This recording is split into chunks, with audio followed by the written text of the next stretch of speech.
बिस्मिल्लाहिर्रहमानिर्रहीम अस्सलाम वालेकुम। Welcome to my channel. दोस्तों, आज मैं आपके साथ शेयर करूंगा वाइट कढ़ाई गोश्त की रेसिपी। तो ये रेसिपी बनाने में बहुत ही आसान है और खाने में बहुत ही मज़ेदार है। तो इसको हम बीफ या मटन दोनों में बना सकते हैं। तो चलिए इस आसान सी रेसिपी को बनाना शुरू करते हैं।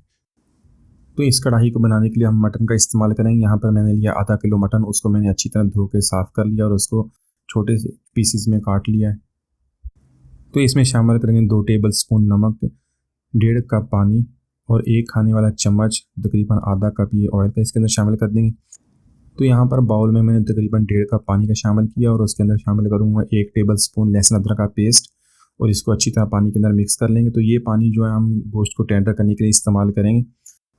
तकरीबन 1.5 चम्मच लहसुन अदरक वाला पानी जो हमने बनाया वो इसके अंदर शामिल कर देंगे और इसको हाई फ्लेम पे कुक करना शुरू कर देंगे। तो ये जो पानी हमने बनाया इसी को हम इस्तेमाल करेंगे। अगर हमें ज़रूरत पड़ेगी तो यही पानी हम इस्तेमाल करेंगे इसको टेंडर करने के लिए। तो यहाँ पर तकरीबन 5 मिनट तक हमने इसको कुक कर लिया। अब इसको टेंडर करने के लिए इसको कवर कर देंगे मीडियम फ्लेम पे 40 से 50 मिनट तक इसको कुक कर लेंगे। अगर आपके पास टाइम कम है तो आप प्रेशर कुकर का इस्तेमाल कर लें। तो इस तरह आपका 10 से 15 मिनट में ये आसानी से टेंडर हो जाएगा।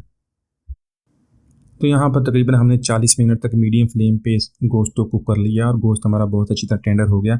तो अब इसके अंदर शामिल करेंगे कटी हुई सब्ज़ मिर्च और लंबा कटा हुआ अदरक, जूलियन कट अदरक। और इसके अलावा मैंने एक मीडियम साइज़ का प्याज उसको मैंने फ्राई कर लिया, कच्चापन उसका दूर कर लिया और उसको मैंने ग्राइंड कर लिया था, वो प्याज इसके अंदर शामिल कर देंगे। तो ये तीनों चीज़ें शामिल करने के बाद हम इसको पानी को ड्राई होने तक इसको साथ साथ कुक करते रहेंगे और इस तरह अपने गोश्त को भी भून लेंगे अच्छी तरह। तो अब इसके अंदर शामिल करेंगे आधा कप दही का। दही शामिल करने के बाद हम इसको मीडियम फ्लेम पे तकरीबन 5 मिनट तक इसको कुक कर लेंगे। तो मसालों में शामिल करेंगे 1 टीस्पून काली मिर्च, 1 टीस्पून वाइट मिर्च, 1 टीस्पून कुटा हुआ ज़ीरा और 1 टीस्पून कुटा हुआ धनिया।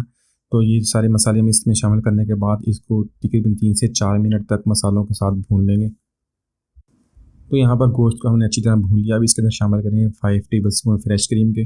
तो फ्रेश क्रीम को ऐड करने के बाद इसको अच्छी तरह मिक्स कर लेंगे और मज़ीद 3 से 4 मिनट तक इसको कुक कर लेंगे। तो अब इसमें डालेंगे हाफ़ टी स्पून गरम मसाला, सब्ज़ मिर्च कटी हुई और अदरक। तो इन सारी चीज़ों को डालने के बाद इसको मिक्स कर लेंगे और मज़ीद 1 मिनट तक कुक कर लेंगे। तो माशाल्लाह हमारी बहुत ही मज़ेदार वाइट कढ़ाई गोश्त हमने बहुत ही आसानी से बहुत ही कम मसालों के साथ बना ली है। आप इसको नान, रोटी या पराठे के साथ इंजॉय करें, यकीनन आपको बहुत मज़ा आएगा। तो उम्मीद है आज की रेसिपी आपको पसंद आई होगी। मिलते हैं अगली वीडियो तक, इजाज़त दीजिए। अल्लाह हाफिज़।